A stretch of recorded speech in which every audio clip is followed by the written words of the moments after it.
नाज़रीन, इस वक्त हम पाकिस्तान मिंट पे मौजूद हैं और ये एग्जैक्टली शालामार बाग से थोड़ा सा आगे हम मेन रोड पे मौजूद हैं।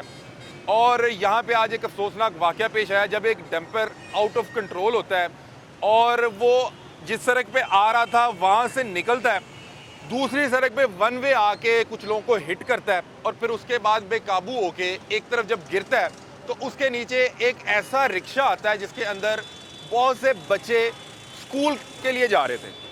अब जैसे ये डंपर गिरता है वो बच्चे नीचे जो है धंस जाते हैं और उसके बाद वो ये तकरीबन 2 से 3 घंटे का बड़ा तकलीफ दे यहाँ पे एक जो है रेस्क्यू ऑपरेशन शुरू होता है जिसमें उन बच्चों को निकालने की कोशिश की जाती है। लेकिन बड़े अफसोस के साथ बताया जा रहा है कि इस वक्त तक 7 लोगों के हवाले से इतलात आ चुकी हैं कि 7 लोग इस जाने पानी से चले गए, जिनमें 2 से 3 बच्चे हैं, 2 से 3 खवातीन हैं, 2 से 3 मर्द हज़रात हैं और बहुत से लोग ज़ख्मी हैं। ये वो डंपर है जो क्लेम ये किया जा रहा है कि रेसें लगाते हुए आ रहे थे और तकरीबन 7:30 पौने 8 बजे का टाइम था। नॉर्मली इस तरह के डंपर जिस टाइम ये 5-6 बजे के बाद लाहौर के अंदर अलाउ नहीं है। मुझे नहीं पता कि ये डंपर कैसे लाहौर के अंदर फिर रहा था, इसको क्यों किसी ने नहीं रोका। ये इतने गुंजान आबाद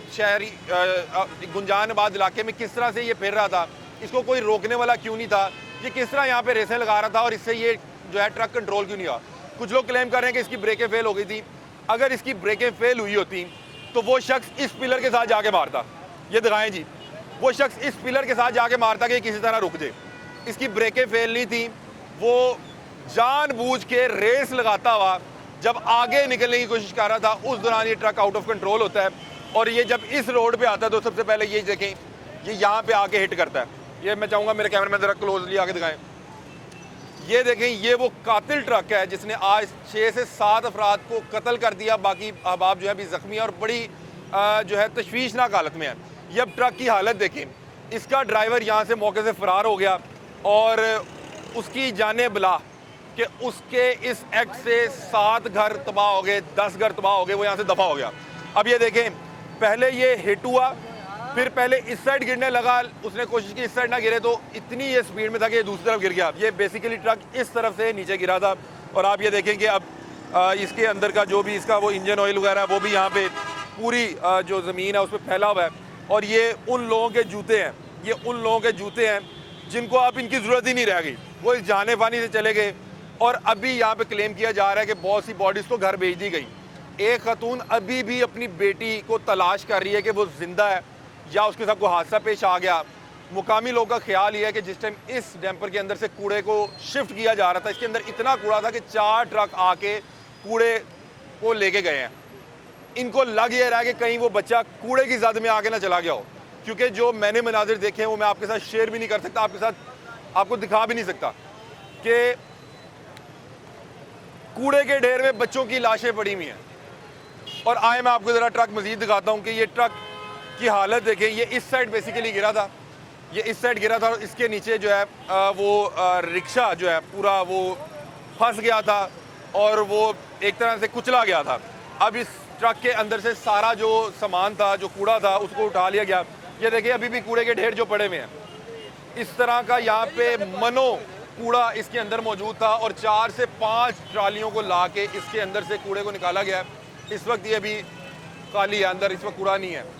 अब ये देखें, ये एक प्राइवेट डंपर है जिसको बताया जा रहा है कि शायद ये पंजाब का जो है वेस्ट मैनेजमेंट में इस्तेमाल हो रहा था, कूड़े को इकट्ठा किया जा रहा था। क्या इन लोगों को इस चीज़ के भी परमिट दिए गए हैं कि जितनी मर्जी स्पीडें लगाएं, जिस मर्जी के साथ रेसें लगाएं, जिस मर्जी को जाके ठोक दें। हमने इसी रोड पे तजावुज़ात के हवाले से कुछ अर्सा पहले आवाज़ उठाई थी कि यहाँ पे इतनी तजावुज़ात है कि ये किसी दिन किसी बड़े हादसे का बाइस बनेगी। लोग हमारा मजाक उड़ाते थे कि तुम लोग जानबूझ के ऐसे लोगों को तंग कर रहे हो जो रोज़गार कमा रहे हैं। भाई रोज़गार कमाना अपनी जगह पे बैठ के कमाओ, रोड बंद करके तुम रोज़गार कमा रहे हो।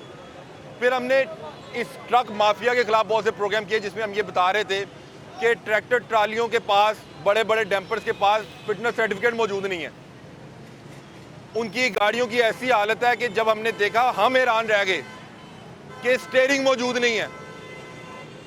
आप सोचे एक ट्रक बगैर स्टीयरिंग के चल रहा है, एक ट्रक जिसको वो एक्सीलेटर है उसके ऊपर ईंट रखी हुई है, इस तरह से ट्रक चल रहे हैं। तब लोग मजाक उड़ाते हैं, लेकिन हम बता रहे थे कि इस तरह की चीज़ें किसी बड़े हादसे को जन्म देंगी। यहाँ पे बहुत से लोग मौजूद हैं जो ऐनी शाहिदीन हैं, उनसे बातचीत करेंगे, कोशिश करेंगे जो लवाहिकीन हैं उनके घर भी जाएँ, लेकिन एक तकलीफ़ दे लम्हात हैं, उनको तंग करने की कोशिश नहीं करेंगे, लेकिन अगर वो बात करना चाहेंगे उनकी आवाज़ अरबाब इख्तियार तक पहुँचाने की कोशिश करेंगे। बहुत से लोग हमारे साथ यहाँ पे ऐसे मौजूद हैं जिन्होंने ये वाक़या अपने आंखों से देखा, इस रेस्क्यू ऑपरेशन में खुद किरदार अदा किया, इमदादी कार्रवाइयों का हिस्सा बने। आए आपको ट्रक दिखा देते हैं और आगे जाके ऐनी शाहिदीन से बात भी करते हैं। ये देखें, अब ये ट्रक यहाँ पे पिछले 5-6 घंटे से खड़ा है और इस हादसे को हुए तकरीबन 10 से 12 घंटे होने वाले हैं। उन तमाम लोगों की लाशें उनके प्यारों को दी जा चुकी हैं, उनकी अभी भी बाकियात, उनके जूते, उनके खून के निशानात यहाँ पे मौजूद हैं और ये ट्रक बतौर निशानी यहाँ पे मौजूद है। इसके ट्रक ड्राइवर का पता नहीं लग रहा, लोग इतने जज्बाती हैं, उन्हें लग रहा है कि इसको पकड़ा भी नहीं जाएगा। लेकिन मैंने इस हवाले से यकीन दहानी करवाई है कि इंशाल्लाह इस बदबख्त इंसान को बहुत जल्दी पकड़ लिया जाएगा। और ये देखें, अब ये देखें, मैं अब आपको एक चीज़ दिखाता हूँ कि ये देखें कि ये अभी मेरा ख्याल है इसको लॉक किया गया। ये ट्राली इतनी ऊंची है, मतलब कि जो इसका ड्राइविंग सीट है इतनी ऊंची है कि इसको छोटी गाड़ी, साइकिल, मोटरसाइकिल नज़र भी नहीं आएगी। और जिस स्पीड में ये जा रहे होते हैं, इनकी जानें बुला के इनसे किसी को नुकसान होता है, कुछ होता है, इन्हें फ़र्क नहीं पड़ता। इन्होंने 2-2 चक्कर लगाने हैं, इन्होंने अपने पैसे ज़्यादा बढ़ाने हैं, इन्होंने रेसें लगानी हैं, इन्होंने स्पीडें लगानी हैं। चाहे किसी के बच्चे मरते हैं, चाहे पूरा ख़ानदान जाता है, इन्हें फ़र्क नहीं पड़ता। बहरहाल बड़े अफसोसनाक यहाँ पे मनाज़िर हैं, बड़े तकलीफ़ मनाज़िर हैं। अब ये देखें, ये पुलिस, ट्रैफिक पुलिस का जो एक बड़ा ट्रक आया है, मेरा ख्याल है वो अब इसको यहाँ से मूव करने की कोशिश करेगा और इसको यहाँ से जो भी मुकामी पुलिस स्टेशन होगा वहाँ पे इसको शिफ्ट करेगा। बहरहाल ये यहाँ के हालात हैं, यहाँ पे लोगों से बातचीत करते हैं और आज के प्रोग्राम का बाकायदा आगाज़। 50 फुट बाहर जाके अपना काउंटर लगा रहे हैं, वहाँ पे सिटिंग लगाई हुई है, वहाँ पे उन्होंने बारबेक्यू के लिए वहाँ पे अंगीठियाँ लगाई हुई हैं। मुझे पता है, मैं रोज़ आते जाते देख रहा हूँ, मुझे गुजरते हुए यहाँ से परेशानी हो रही है। तो क्या यहाँ पे जो वार्डन मौजूद हैं या जो यहाँ पे मुकामी इंतज़ामिया, इनको नहीं समझ आ रही? ये बगैर किसी के पूछे बताए यहाँ पे इतने अरसे से लगा हुआ है। हम इसीलिए इस तरह के लोगों पे जो है कोशिश करते हैं उन्हें एक्सपोज करें, आवाज़ उठाएं कि कल को ये किसी बड़े हादसे को जन्म देते हैं। हम बहुत से अताई डॉक्टरों को पकड़ते हैं इसलिए कि यार वो कल को किसी का बच्चा मार देगा। ये रोड पे तजावुज़ात पे बात करते हैं कि यार इन तजावुज़ात की वजह से कोई किसी के प्यारे को कुचल के चले जाएगा। तो ये देखिए, आज उसी तरह का मामला हुआ। सर मैं से ये एक छोटी सी बात करना चाहता हूँ, ये सब भाई सुन लें। ये मैं तो मरियम नवाज से ये बात करना चाहता हूँ कि ये जितने भी इनका अमले का जो ड्राइवर लोग हैं ना, इनके टेस्ट करवाए। मैं जितने भी आपकी न्यूज़ के आए हैं ना, मैंने सबसे यही बात की है कि मरियम नवाज से ये अपील है कि इनको इकट्ठा करें, ड्राइवर को, इनके खून के टेस्ट करें। ये नशा करके गाड़ियाँ चलाते हैं, वैसे ये हादसा कम होते हैं। इंसान एक न्यूट्रल हो, वो कैसे ऐसे ओवरटेक करेगा? जो नशे की हालत में हो तो फिर वो उससे गाड़ी डोल होगी ना।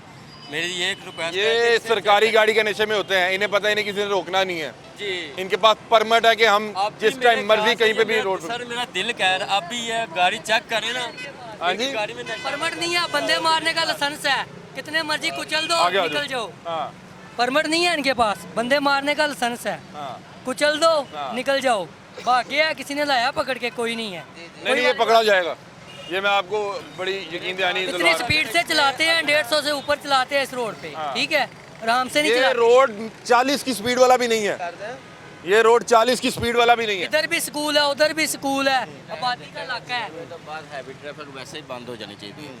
स्कूल का टाइम हो जाता है, वर्किंग टाइम, ऑफिस टाइम आ जाता है।